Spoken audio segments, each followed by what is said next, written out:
আলহামদুলিল্লাহি রাব্বিল আলামিন ওয়াসসালাতু ওয়াসসালামু আলা সাইয়্যিদিল আমবিয়া ওয়াল মুরসালিন।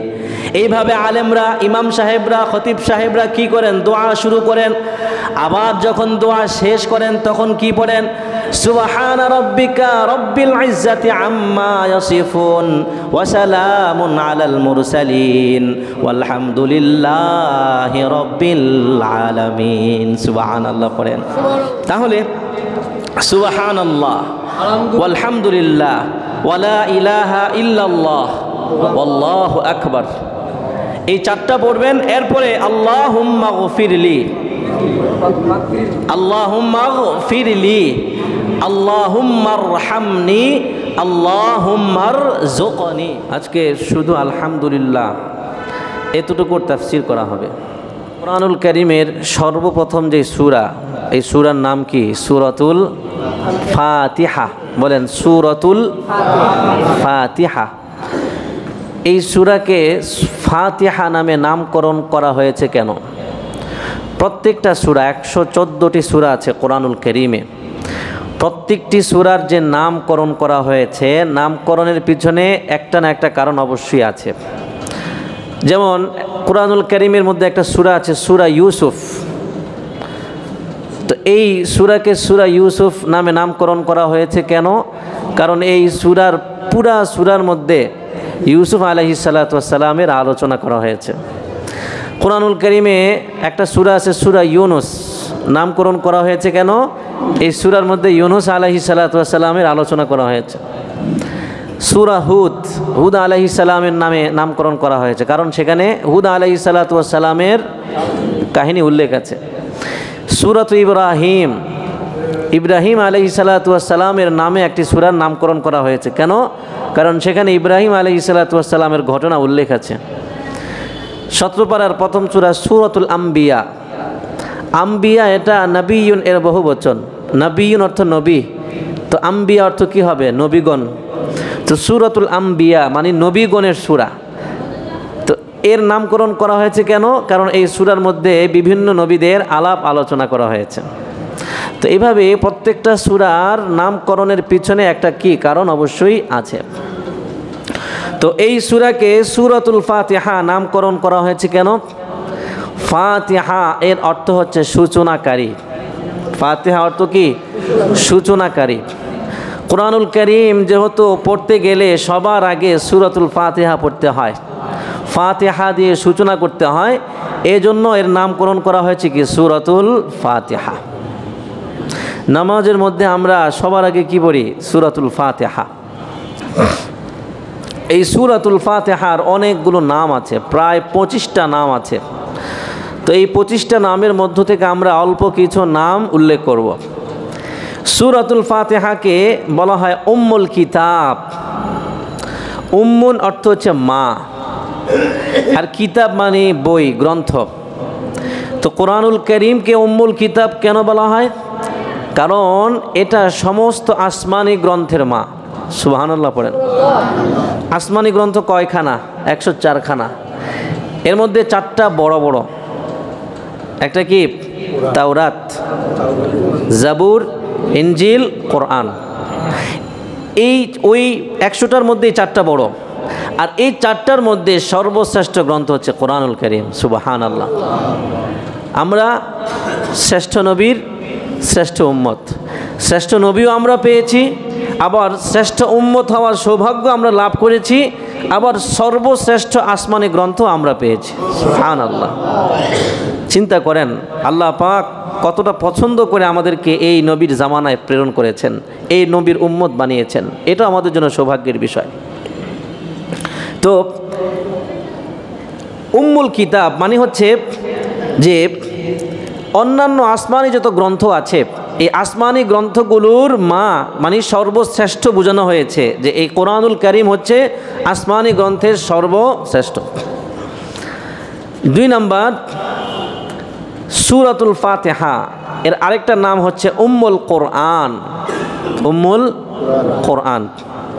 1 নাম্বার গিয়েছে উম্মুল কিতাব, 2 নাম্বার উম্মুল কোরআন। তো উম্মুল অর্থ মা, আর কোরআন অর্থ কোরআন শরীফ। তাহলে উম্মুল কোরআন বলে কি বোঝানো হয়েছে? কোরআনুল কারীমের মধ্যে 114টি সূরা আছে। এই 114টি সূরার মা হচ্ছে সূরাতুল ফাতিহা। সুবহানাল্লাহ পড়েন। অর্থাৎ প্রকৃত মা তো উদ্দেশ্য না, উদ্দেশ্য হলো শ্রেষ্ঠত্ব বোঝানো। কি উদ্দেশ্য? শ্রেষ্ঠত্ব বোঝানো। হাদিসের মধ্যে এসেছে রাসূলুল্লাহ সাল্লাল্লাহু আলাইহি ওয়াসাল্লাম বলেছেন যে আলহামদুলিল্লাহি রাব্বিল আলামিন হুয়া উম্মুল কিতাব ওয়া উম্মুল কোরআন, যে আলহামদুলিল্লাহি রাব্বিল আলামিন এই সূরাটা হচ্ছে উম্মুল কিতাব এবং উম্মুল কোরআন। 3 নাম্বার, সূরাতুল ফাতিহাকে সূরাতুল হামদ বলা হয়ে থাকে। সূরাতুল হামদ, হামদ এর অর্থ হলো প্রশংসা। আর এই সূরার প্রথম আয়াতেই আল্লাহ তাআলার প্রশংসা করা হয়েছে, আলহামদুলিল্লাহি রাব্বিল আলামিন। আলহামদুলিল্লাহ অর্থ কি? সমস্ত প্রশংসা, লিল্লাহি আল্লাহর জন্যে। তো যেহেতু এই আয়াতে, এই সূরার প্রথম আয়াত প্রশংসার আয়াত দিয়ে শুরু করা হয়েছে, এই জন্য এর আরেকটি নাম হচ্ছে সূরাতুল হামদ।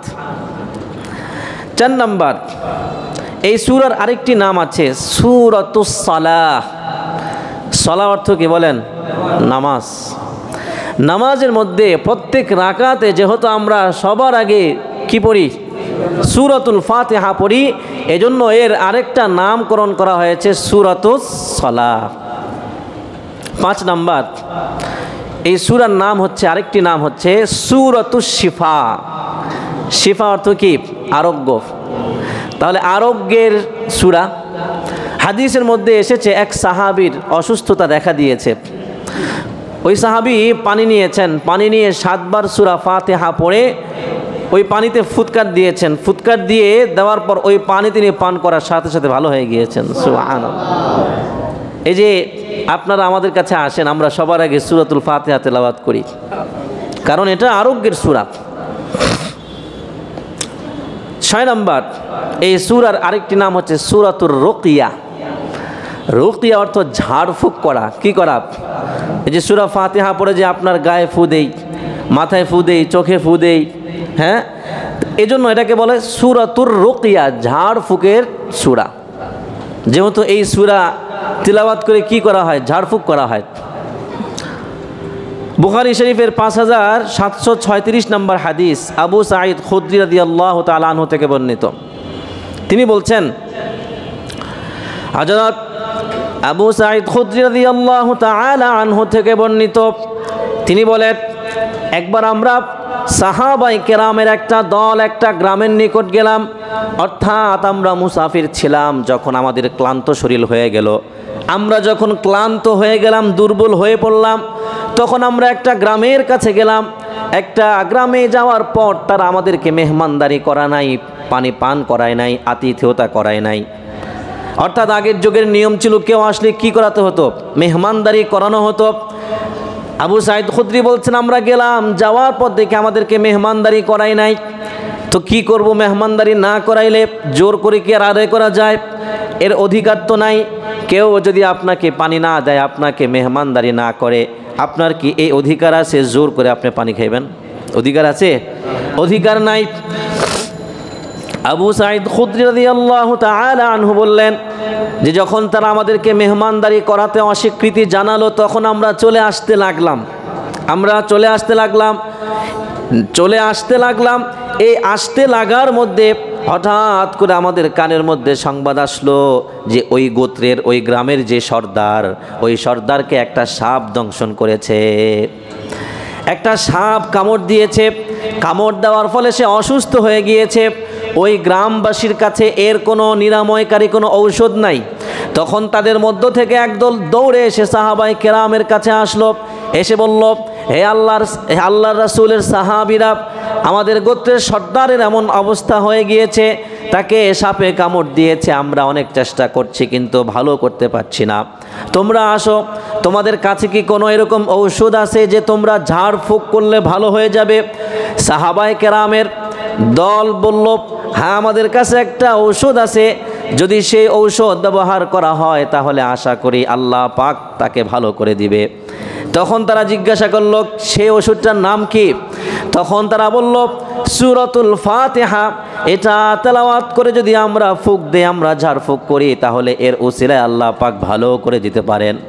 তখন তারা বলল ঠিক আছে, তাহলে আপনারা আসেন, একটু মেহেরবানি করে ফু দিয়া যান, একটু সুস্থ করে দিয়ে যান। তখন সাহাবায়ে কেরাম ওই যে একটু আগে তাদের কাছে গেলেন, যাওয়ার কারণে তারা কি করলেন? মেহমানদারি করতে অস্বীকৃতি জানালেন। তখন সাহাবায়ে কেরাম বললেন তোমরা তো একটু আগে আমাদেরকে মেহমানদারি করাও নাই, এখন আবার ফ্রি চিকিৎসা নিবা? এটা হতে পারে না, আমাদের পারিশ্রমিক লাগবে, টাকা লাগবে। এই শর্তে আমরা, যদি তোমরা আমাদের সাথে এরকম শর্ত করো যে ঝাড়ফুঁক দেওয়ার কারণে আমাদের সাথে পারিশ্রমিকের বিনিময় তোমরা করবা, তাহলে আমরা রাজি আছি। তখন তারা বলল ঠিক আছে, যদি আপনাদের ঝাড়ফুঁক দেওয়ার কারণে আমাদের সর্দার সুস্থ হয়ে যায়, তাহলে এক পাল বকরি পারিশ্রমিক হিসেবে আপনাদেরকে দেওয়া হবে। সুবহানাল্লাহ পড়েন। সাহাবায়ে কেরামের দল ওই সর্দারের কাছে গেলেন। যাওয়ার পর সাহাবায়ে কেরামের মধ্য থেকে এক ব্যক্তি সূরাতুল ফাতিহা তেলাওয়াত করলেন। ফাতিহা তেলাওয়াত করে থুতু নিলেন মুখে, হাতে থুতু নিলেন, থুতু নিয়ে সূরা ফাতিহা তেলাওয়াত করলেন। ফাতিহা তেলাওয়াত করে থুতুর মধ্যে ফু দিলেন। ফু দেওয়ার পর ওই থুতু ওই সর্দারের সাপে যেই জায়গায় দংশন করেছে ওই জায়গায় লাগিয়ে দিলেন। দেখা গেল যখন লাগিয়ে দিয়েছে 5 মিনিট পর আল্লাহ রব্বুল আলামিনের মেহেরবানিতে ওই সর্দার পরিপূর্ণ সুস্থ হয়ে গেছে, পরিপূর্ণ সুস্থ হয়ে গেছে। এখন তো এক পাল বকরি কি তারা পাচ্ছে না? শর্ত হয়েছে যদি সর্দার ভালো হয়ে যায় তাহলে এক পাল বকরি আমরা তোমাদেরকে দিব। এখন সর্দার তো ভালো হয়ে গিয়েছে, তো তারা এক পাল বকরি হাজির করলো, না তোমাদের পারিশ্রমিক নিয়ে যাও। তখন সাহাবায়ে কেরাম বললেন না, এটা আমরা এখন নিতে পারবো না, এটা রাখো, আমরা আল্লাহ রাসূলের কাছে জিজ্ঞাসা করে আসি যে এটা আমাদের জন্য হালাল হবে কিনা। তো সাহাবায়ে কেরামের একদল আল্লাহ রাসূলের কাছে গিয়ে বললেন ইয়া রাসূলুল্লাহ, এমন এমন কাহিনী হয়েছে, এখন এক পাল বকরি তো তারা আমাদের সামনে উপস্থিত করে দিয়েছে, এখন আমরা কি এটাকে পারিশ্রমিক হিসেবে নিতে পারবো? আল্লাহ রাসূল, হাদিসের মধ্যে এসেছে, আল্লাহ রাসূল মুচকি হেসে দিলেন। আল্লাহ রাসূল হেসে দিয়ে বললেন হ্যাঁ অবশ্যই নিতে পারবা, খুজু, যাও যাও গ্রহণ করো, শুধু গ্রহণ করো না, সেখান থেকে আমার জন্য এক ভাগ রেখে দিও। সুবহানাল্লাহ। রাসূলুল্লাহ সাল্লাল্লাহু আলাইহি ওয়াসাল্লাম বললেন আরে তোমরা এটা জানতে কিভাবে যে সূরাতুল ফাতিহা তেলাওয়াত করে ফু দিলে ভালো হয়ে যায়, তোমরা জানতে কিভাবে? এই কথা বলে আল্লাহ রাসূল বললেন যাও নিয়ে আসো তাড়াতাড়ি, দেরি করলে নাও পেতে পারো, নিয়ে আসো, সেখান থেকে আমার জন্য এক ভাগ রেখে দিও। সুবহানাল্লাহ। এই হাদিস থেকে মাসালা এসেছে যে ঝাড়ফুঁক দিয়ে বিনিময় গ্রহণ করা জায়েজ, ঝাড়ফুঁক দিয়ে বিনিময় গ্রহণ করা জায়েজ। কেউ যদি আসে, যদি যার কাছে আসে সে যদি বলে আমাকে টাকা দিতে হবে, তখন কি এটা জায়েজ আছে? কথাটা বোঝেন নাই? জায়েজ আছে। যে কোরআনুল কারীমের যে সূরাতুল ফাতিহা এর 6 নম্বর নাম হচ্ছে সূরাতুর রুকিয়া, 7 নম্বর সূরাতুল ফাতিহার 7 নম্বর নাম হচ্ছে আসাসুল কোরআন। ইবনে আব্বাস রাদিয়াল্লাহু তাআলা বলছেন যে এই সূরাতুল ফাতিহার মধ্যে কোরআনুল কারীমের সার নির্যাস হয়ে গেছে। সুবহানাল্লাহ।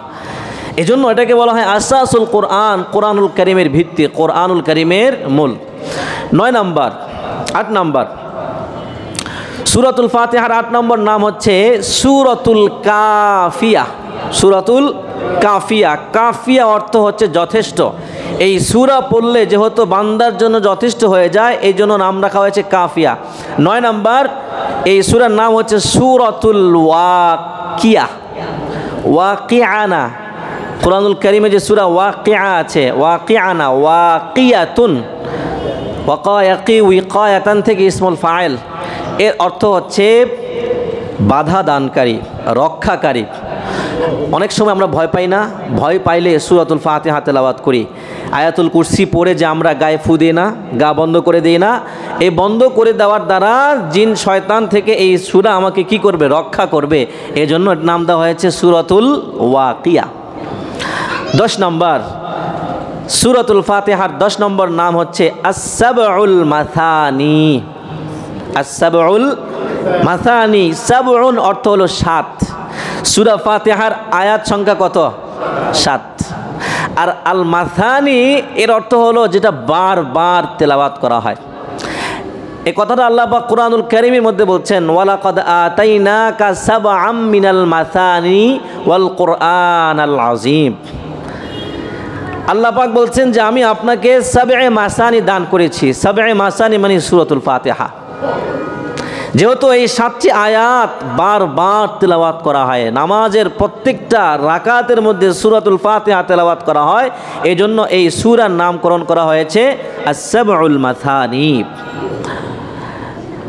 11 নম্বর, এই সূরার নাম হচ্ছে সূরাতুল কানজ। কানজ এর অর্থ হলো সঞ্চিত সম্পদ, সঞ্চিত ধন। সূরাতুল কানজের ব্যাখ্যায় এসেছে মিন তাহতিল আরশি, আল্লাহ পাক আরশের নিচে যত খাজানা আছে, খাজানার মধ্যে যত ধন সম্পদ আছে, যত বস্তু আছে, যত আসবাবপত্র আছে, এই সমস্ত আসবাবপত্রের মধ্যে সূরাতুল ফাতিহা হচ্ছে সর্বশ্রেষ্ঠ। সুবহানাল্লাহ। এ হচ্ছে সংক্ষিপ্ত কিছু নাম। এবার আসি আমরা আয়াতের মধ্যে চলে যাই। আলহামদুলিল্লাহি রব্বিল আলামিন, এই আয়াতের অর্থ কি? আলহামদু এর অর্থ হলো সমস্ত প্রশংসা। বলেন, সমস্ত প্রশংসা। লিল্লাহি আল্লাহর জন্যে, রব্বিল আলামিন যিনি বিশ্ব জগৎসমূহের প্রতিপালক। জগতের বলা যাবে না, জগৎ কি একটা? অনেক জগৎ আছে। এখানে এক বচন নিয়ে আসা হয় নাই, বহু বচন আনা হয়েছে। আলামিন অর্থাৎ জগৎ সমূহের যত জগৎ আছে সমস্ত জগতের রব যিনি, প্রশংসা কার জন্য? তার জন্য। সমস্ত নিয়ামত কে দান করেন? তাহলে সমস্ত প্রশংসা কার জন্য হবে? যেহেতু সমস্ত নিয়ামত আল্লাহ দান করেন, সেহেতু সমস্ত প্রশংসা কার জন্য হবে? কেবলমাত্র আল্লাহ রব্বুল আলামিনের জন্য হবে। আলহামদুলিল্লাহ এটা বেশি বেশি পাঠ করতে হবে। আলহামদুলিল্লাহ আপনি বললেন মানে আপনি কৃতজ্ঞতা প্রকাশ করলেন, শুকরিয়া আদায় করলেন। ভাই তুমি কেমন আছো? আলহামদুলিল্লাহ। মানে সমস্ত প্রশংসা আল্লাহর জন্য, মানে আল্লাহ পাক আমাকে অনেক ভালো রেখেছেন, আল্লাহ পাকের শুকরিয়া। ভাই তুমি যে খেয়েছো, পেট ভরেছে, আলহামদুলিল্লাহ। আল্লাহ যা খাইয়েছেন আলহামদুলিল্লাহ, আমি খুশি, আল্লাহর এই নিয়ামতের শুকরিয়া আমি কি আদায় করছি। তো এই আলহামদুলিল্লাহ বেশি বেশি পড়া এটা আমার আপনার কর্তব্য। আলহামদুলিল্লাহ যে যত বেশি পড়বে বোঝা যাবে যে আল্লাহ পাকের নিয়ামতের শুকরিয়া সে তত বেশি কি করছে? আদায় করছে। এবার আসি আমরা আলহামদুলিল্লাহ বেশি বেশি কেন পড়ব? আলহামদুলিল্লাহ বেশি বেশি আমরা কেন পড়ব? এর কিছু কারণ আছে। 1 নম্বর হচ্ছে আল্লাহ রাব্বুল আলামিনের ভালোবাসা অর্জনের জন্য আমরা বেশি বেশি আলহামদুলিল্লাহ পড়ব। বলেন, আল্লাহ পাকের ভালোবাসা অর্জনের জন্য আমরা বেশি বেশি আলহামদুলিল্লাহ পড়ব। অনেক মানুষ অসুস্থ হয়ে গেলে জিজ্ঞাসা করলে, না ভাই তেমন ভালো নাই, এটা বলা উচিত না। আপনি যত অসুস্থ থাকেন না কেন, প্রথমে বলতে হবে আলহামদুলিল্লাহ অনেক ভালো আছি, তবে একটু শরীরের কন্ডিশনটা খারাপ। কেন আপনাকে আলহামদুলিল্লাহ বলতে হবে? কারণ আপনার চাইতেও আরও করুণ অবস্থার মানুষ আছে না নাই? তার চাইতে তো আল্লাহ পাক আপনাকে অনেক ভালো রেখেছেন, সেই হিসেবে আপনাকে বলতে হবে আলহামদুলিল্লাহ ওই ব্যক্তির চাইতে আমি অনেক ভালো আছি। রাসূলুল্লাহ সাল্লাল্লাহু আলাইহি সাল্লাম বলছেন যে উপরের দিকে তাকিও না, নিচের দিকে তাকাও। অর্থাৎ উপরের দিকে তাকালে তোমার মধ্যে বিনয় আসবে না, শুকরিয়া আসবে না, অহংকার আসবে। নিচের দিকে তাকাও, দেখো তোমার চাইতে কত খারাপ অবস্থায় মানুষ দিন যাপন করছে, রাত যাপন করছে, বসবাস করছে, তাদের চাইতে তো আল্লাহ পাক তোমাকে অনেক ভালো রেখেছেন। তো আমাদের স্বভাব হচ্ছে আমরা ওই নিচের দিকে তাকাই না, আমাদের চোখ খালি উপরের দিকে যায় যে সে কত ভালো আছে, আমি কত খারাপ অবস্থায় আছি। কিন্তু এটা দেখি না যে আমার চাইতে রাস্তার টোকায় কত খারাপ অবস্থায় আছে, সে রাস্তার মধ্যে থাকছে, তার থাকার কোনো জায়গা নাই। আল্লাহ পাক তো আমাকে থাকার জন্য, আমাকে খাওয়ার জন্য, বসবাসের জন্য একটা ঘর আল্লাহ পাক অন্তত আমাকে দিয়েছেন, তাহলে তার চাইতে কি আমি ভালো নাই? তো সেজন্য বলতে হবে আলহামদুলিল্লাহ, আলহামদুলিল্লাহ আমি তার চাইতে অনেক ভালো আছি। তাহলে 1 নম্বর হচ্ছে আল্লাহ পাকের ভালোবাসা অর্জনের জন্য বেশি বেশি আলহামদুলিল্লাহ পড়তে হবে। মুসলিম শরীফের 5494 নম্বর হাদিস, এই হাদিসের মধ্যে এসেছে আল্লাহ রাসূল সাল্লাল্লাহু আলাইহি ওয়াসাল্লাম বলছেন, আহাব্বুল কালামি ইলাল্লাহি আরবা, আহাব্বুল কালামি ইলাল্লাহি আরবা, যে আল্লাহর কাছে সবচাইতে পছন্দের শব্দ হচ্ছে 4টি। কয়টি? 4টি। বলেন কয়টি? মনে রাখতে হবে কিন্তু 4টি। 1 নাম্বার হচ্ছে সুবহানাল্লাহ, বলেন সুবহানাল্লাহ। 2 নাম্বার হচ্ছে ওয়ালহামদুলিল্লাহ, পড়েন। 3 নাম্বার হচ্ছে ওয়ালা ইলাহা ইল্লাল্লাহ, পড়েন। 4 নাম্বার হচ্ছে আল্লাহু আকবার। তাহলে সুবহানাল্লাহ, ওয়ালহামদুলিল্লাহ, ওয়ালা ইলাহা ইল্লাল্লাহ, ওয়াল্লাহু আকবার। আল্লাহ রাসূল বলছেন এই 4টা শব্দ আল্লাহর কাছে বেশি প্রিয়। তাহলে এখানে এই যে আমরা আলহামদুলিল্লাহ তাফসির করছি, আচ্ছা এই 4 শব্দের মধ্যে আলহামদুলিল্লাহ আছে না নাই? দ্বিতীয় যেটা সুবহানাল্লাহ, এরপরে আলহামদুলিল্লাহ আছে। তাহলে আমরা এই 4টা শব্দ বেশি বেশি পাঠ করব। বলেন বেশি বেশি আমরা কি পাঠ করব? আরেক হাদিসের মধ্যে এসেছে আবু যর রাদিয়াল্লাহু তাআলা আনহু থেকে বর্ণিত, তিনি বলেন রাসূলুল্লাহ সাল্লাল্লাহু আলাইহি ওয়াসাল্লাম বলছেন যে আলা উখবিরুকা বিআহাব্বিল কালামি ইলাল্লাহি সুবহানাহু তাবারাকা ওয়া তাআলা, যে আমি কি হে আবু যর তোমাকে আল্লাহর কাছে পছন্দনীয় একটি বাক্যের কথা বলে দেব না? আবু যর বললেন বালা ইয়া রাসূলুল্লাহ, হে আল্লাহর রাসূল অবশ্যই। আল্লাহ রাসূল তখন বললেন যে আল্লাহর কাছে প্রিয় বাক্যটি হচ্ছে সুবহানাল্লাহি ওয়া বিহামদিহি, পড়েন সুবহানাল্লাহি ওয়া বিহামদিহি। তো আগে যে বললাম সুবহানাল্লাহ ওয়া আলহামদুলিল্লাহ, দুইটা মিলিয়ে সুবহানাল্লাহি ওয়া বিহামদিহি, বলেন সুবহানাল্লাহি ওয়া বিহামদিহি। তাহলে এই 4টা বাক্য যত বেশি বান্দা পড়বে পাঠ করবে, আল্লাহ পাকের ভালোবাসা তত বেশি অর্জন করবে। আল্লাহ পাক আমাদেরকে এই 4টা বাক্য বেশি বেশি পাঠ করার তৌফিক দান করুন, বলুন আমিন। 2 নাম্বার, আমরা আলহামদুলিল্লাহ বেশি বেশি কেন পড়ব? আমরা এই জন্য পড়ব যে কোরআনুল কারীমের প্রথম যে সূরা ফাতিহার প্রথম আয়াত হচ্ছে আলহামদুলিল্লাহ। কারণ এটার মধ্যে কি আছে? বরকত আছে।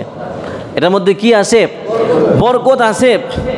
কোরআনুল কারীমের এই সূরা ফাতিহার আয়াত সংখ্যা কয়টা বলেন? বলেন কয়টা? 7টা। এজন্য এর নামকরণ করা হয়েছে আস-সাবউল মাসানি, বলেন আস-সাবউল মাসানি।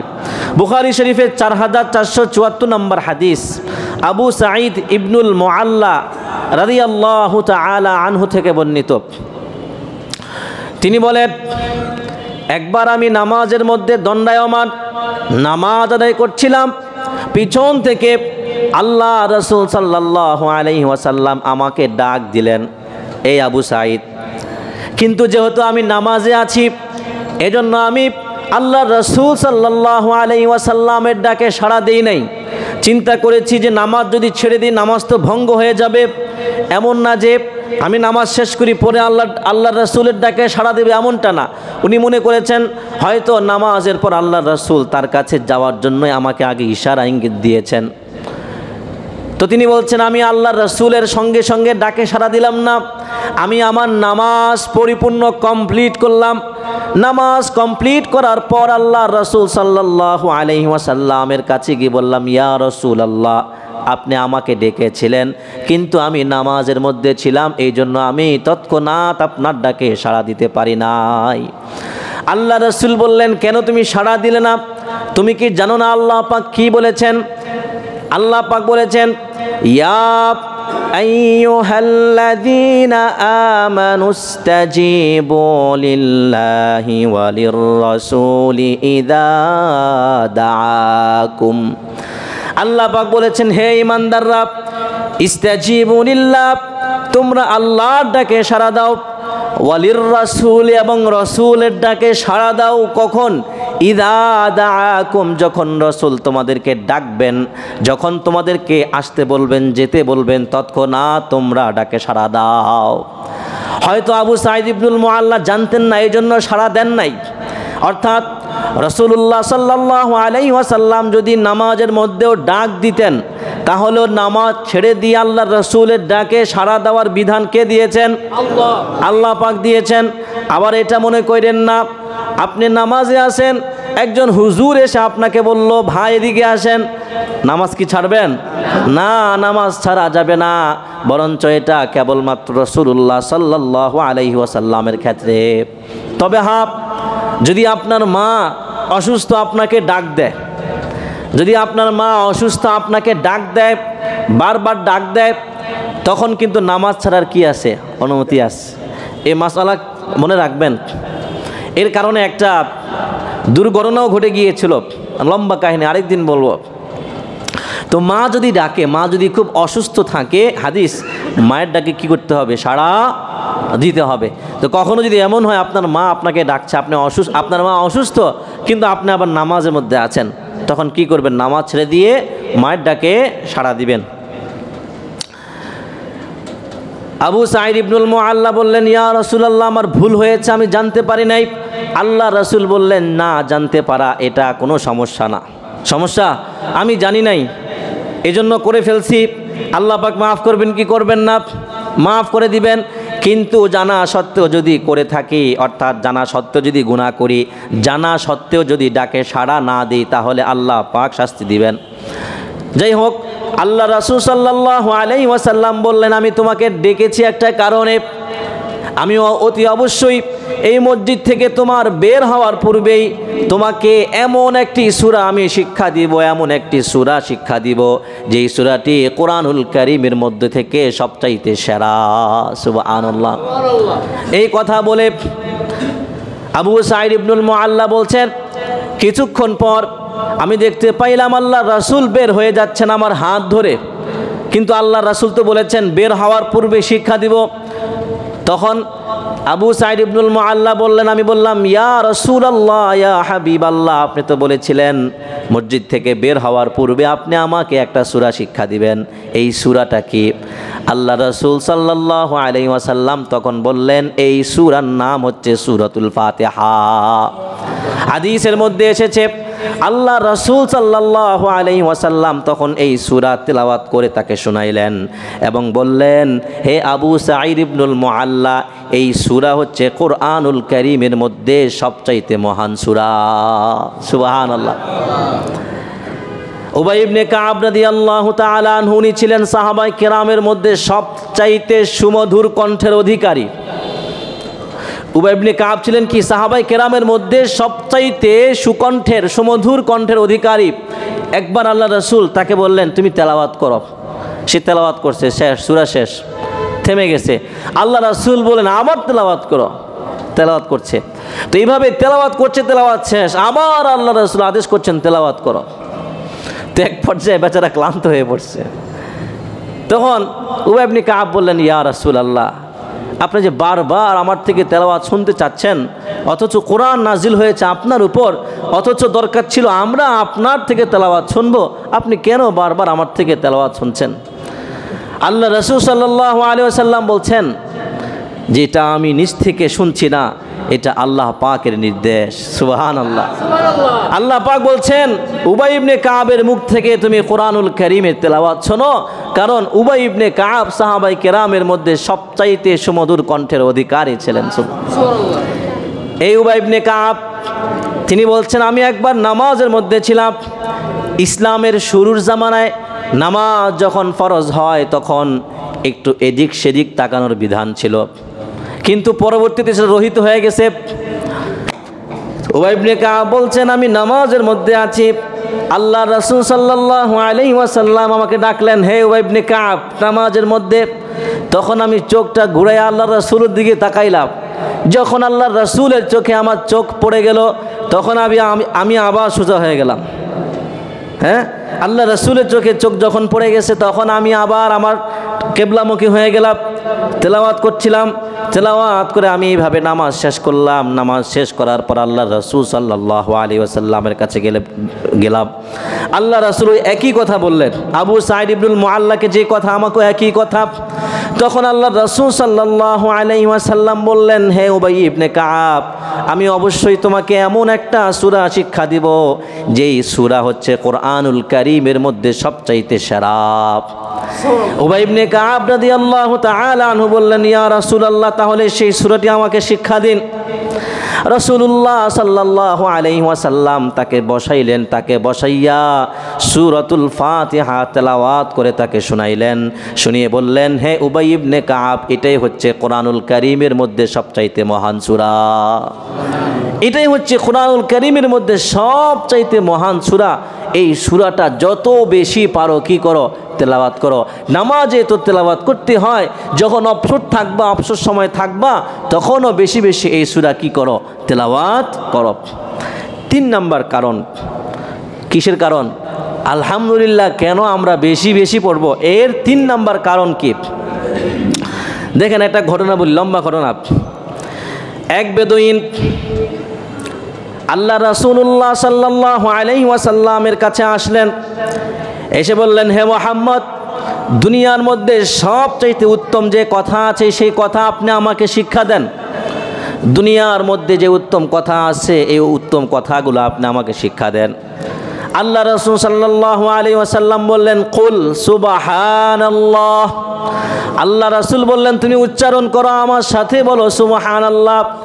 বেদুইন তেলাওয়াত করলেন সুবহানাল্লাহ। এরপর আল্লাহ রাসূল সাল্লাল্লাহু আলাইহি ওয়াসাল্লাম বললেন, ওয়াকুল আলহামদুলিল্লাহ, এবং তুমি পাঠ করো, বলো আলহামদুলিল্লাহ। বেদুইন ব্যক্তি আল্লাহ রাসূলুল্লাহ সাল্লাল্লাহু আলাইহি ওয়াসাল্লামের পাঠ করার পর সেও পড়ল আলহামদুলিল্লাহ। এরপর আল্লাহ রাসূল সাল্লাল্লাহু আলাইহি ওয়াসাল্লাম বললেন, ওয়াকুল লা ইলাহা ইল্লাল্লাহ, তুমি পড়ো লা ইলাহা ইল্লাল্লাহ। সে পড়ল। কয়টা শব্দ হইল? 3টা। আল্লাহ রাসূল সাল্লাল্লাহু আলাইহি ওয়াসাল্লাম 4 বারে বললেন, ওয়াকুল আল্লাহু আকবার। কয়টা হইল? এই যে একটু আগে আমরা পড়ছি এই 4টা। হাদিসের মধ্যে এসেছে ওই বেদুইন ব্যক্তি আল্লাহ রাসূল সাল্লাল্লাহু আলাইহি ওয়াসাল্লামের কাছ থেকে এই 4টা শব্দ শিখে চলে যেতে লাগলো। চলতেছে চলতেছে, চলে যেতে যাচ্ছে। একটু পর আবার লোকটা আসতে লাগলো। আবার আল্লাহ রাসূলের কাছে আসলো।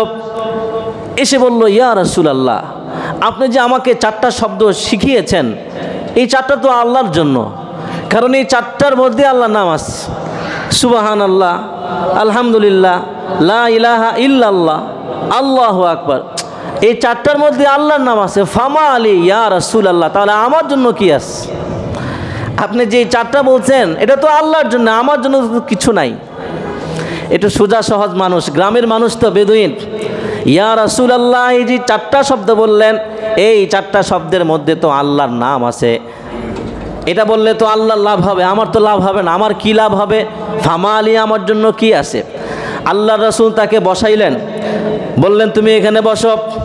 আল্লাহ রাসূল বললেন, ইদা কুলতা সুবহানাল্লাহ, যখন তুমি পড়বা, বলবা সুবহানাল্লাহ, তখন তোমার এই সুবহানাল্লাহ বলার পর আল্লাহ পাক তোমাকে সম্বোধন করে বলবে সাদাক্তা।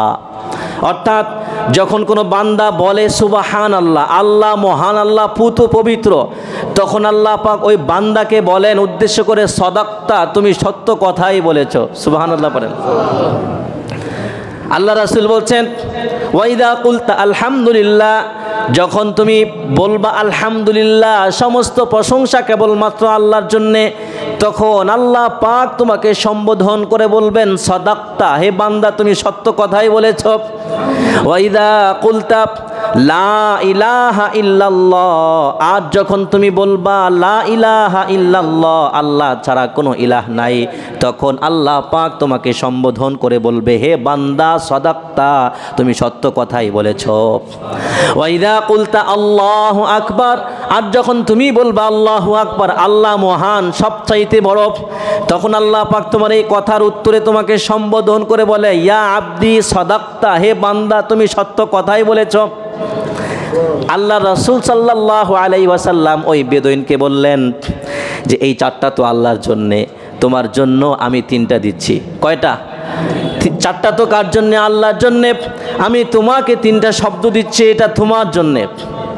অর্থাৎ তুমি যখন এই চারটা শব্দ উচ্চারণ করবা, বলবা, বলার পর তুমি আল্লাহর কাছে এইভাবে দোয়া করবা, আল্লাহুম্মা গফিরলি।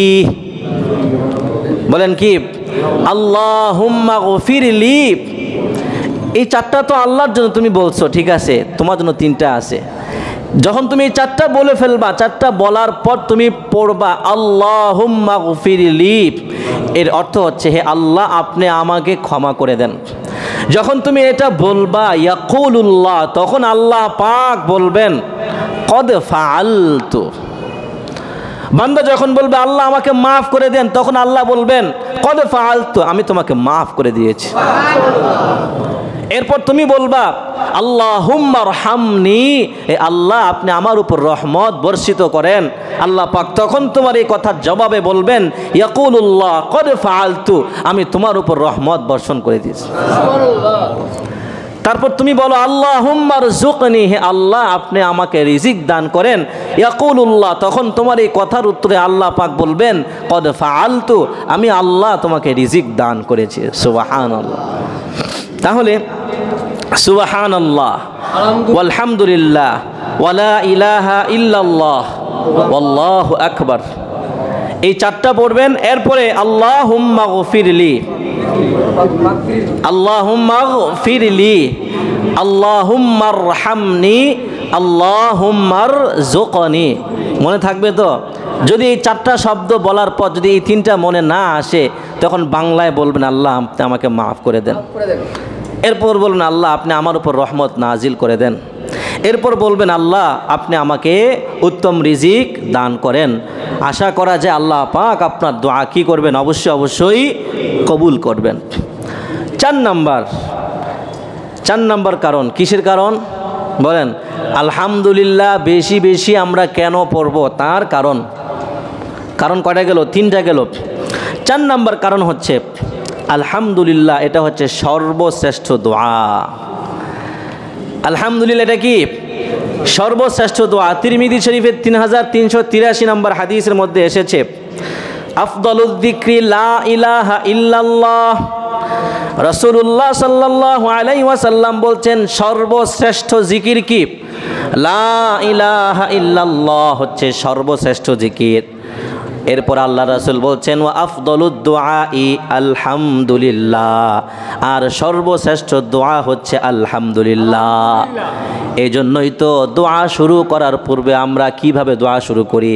আলহামদুলিল্লাহি রাব্বিল আলামিন ওয়াসসালাতু ওয়াসসালামু আলা সাইয়্যিদিল আম্বিয়া ওয়াল মুরসালিন। এইভাবে আলেমরা, ইমাম সাহেবরা, খতিব সাহেবরা কি করেন? দোয়া শুরু করেন। আবার যখন দোয়া শেষ করেন তখন কি পড়েন? সুবহানা রাব্বিকা রাব্বিল ইজ্জাতি আম্মা ইয়াসিফুন ওয়া সালামুন আলাল মুরসালিন ওয়ালহামদুলিল্লাহি রাব্বিল আলামিন। সুবহানাল্লাহ পড়েন। তাহলে সর্বশ্রেষ্ঠ জিকির কি? লা ইলাহা ইল্লাল্লাহ। আর সর্বশ্রেষ্ঠ দোয়া কি? আলহামদুলিল্লাহ। তাহলে দোয়া আমরা যখন করব, শুরু করব আলহামদুলিল্লাহি রাব্বিল আলামিন বলে, আর যখন শেষ করব তখনও কি? আলহামদুলিল্লাহি রাব্বিল আলামিন। এই যে খুতবা, বয়ানের আগে যে খুতবা পড়লাম, শুরুতে কি পড়েছি? আলহামদুলিল্লাহিল্লাযী জাআলাশ শামসা। সবার আগে কি করলাম? আল্লাহর শুকরিয়া করলাম, সবার আগে আল্লাহর প্রশংসা করলাম। 5 নম্বর কারণ যে আমরা আলহামদুলিল্লাহ কেন বেশি বেশি পাঠ করব। 5 নম্বর কারণ হচ্ছে আলহামদুলিল্লাহি রাব্বিল আলামিন এটা হবে জান্নাতীদের সর্বশেষ কথা এবং সর্বশেষ বাক্য। সুবহানাল্লাহ পড়ে। সূরা ইউনূসের 10 নম্বর আয়াতের মধ্যে আল্লাহ পাক বলছেন ওয়া আখিরু দাওয়াহুম আনিল হামদুলিল্লাহি রাব্বিল আলামিন। জান্নাতি ব্যক্তিদের সর্বশেষ কথা এটাই হবে আলহামদুলিল্লাহি রাব্বিল আলামিন। আল্লাহ পাক জান্নাত দিয়েছেন, নাজ নিয়ামত দিয়েছেন, আল্লাহ পাক তার ওয়াদা, তার প্রতিশ্রুতি রক্ষা করেছেন। সুতরাং সমস্ত প্রশংসা কেবলমাত্র আল্লাহ পাকের জন্য। সুবহানাল্লাহ। জান্নাতি ব্যক্তিদের মুখে এটাই থাকবে, আলহামদুলিল্লাহ, আলহামদুলিল্লাহ। এজন্য এটার প্র্যাকটিস করার দরকার আছে না নাই?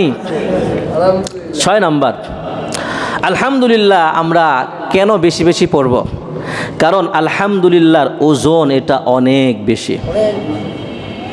আলহামদুলিল্লাহর ওজন কি? অনেক বেশি। বুখারী শরীফের 6682 নম্বর হাদিসের মধ্যে এসেছে, রাসূলুল্লাহ সাল্লাল্লাহু আলাইহি ওয়াসাল্লাম বলছেন, কালিমাতানি খফিফাতানি আলাল লিসান থাকিলাতানি ফিল মিজান হাবিবাতানি ইলার রহমান। দুটি বাক্য আছে। কয়টা? দুইটা বাক্য বা দুইটা শব্দ। খফিফাতানি আলাল লিসান, জিহ্বাতে অনেক হালকা, মানে বলতে অনেক হালকা, কোনো কষ্ট হয় না।